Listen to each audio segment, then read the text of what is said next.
Good morning, this is Shelby Law with the Great Basin Fire Potential Briefing for Thursday, July 28, 2016. Significant fire potential impacts are expected to begin starting today and tomorrow, with moisture returning to the Great Basin, particularly Nevada, western Utah, and even up into Idaho over the next few days and into the weekend. This moisture is somewhat limited, particularly across the west and north, and these drier type storms, in combination with the extremely dry fuels we have right now, are going to create a significant fire potential period. Yesterday was a very quiet day with generally sunny skies and hot temperatures with low relative humidities. Virtually no storms were observed, with just a few lightning strikes along the southern and northern edges. This image shows just the last 14 days worth of precipitation, with only southern and eastern Utah receiving some measurable precipitation. Elsewhere across Idaho and Nevada, it's been very dry for quite some time. Current fire activity is shown on this map, with some of our large fires continuing to grow at a pretty good pace.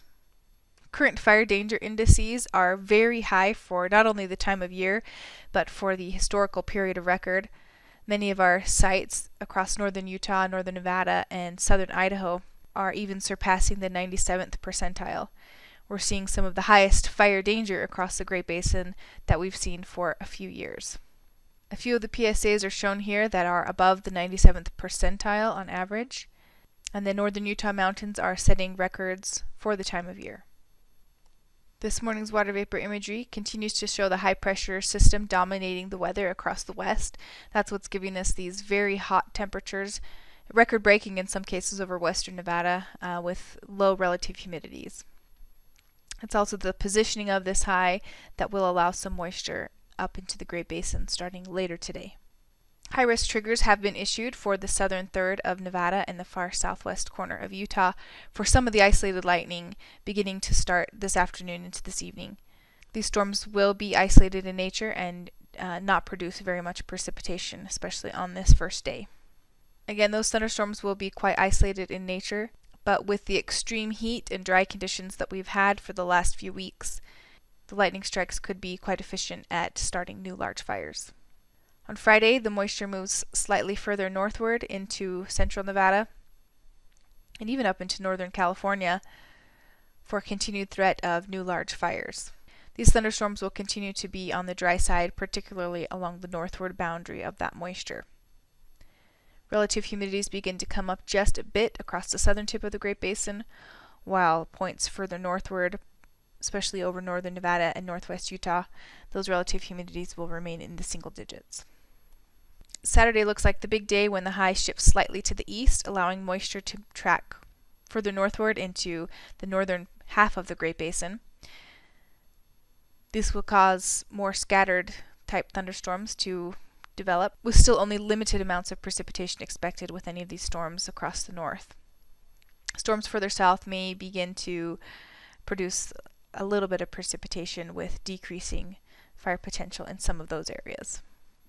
Relative humidities will increase slightly as moisture and cloud cover increases across the geographic area, but no significant increases in relative humidity or precipitation are expected throughout this period. The 3-day precipitation accumulations are shown on this map. Again, it's very spotty precipitation and not very heavy expected with really any of these storms. On Sunday, the high continues to move slightly further eastward.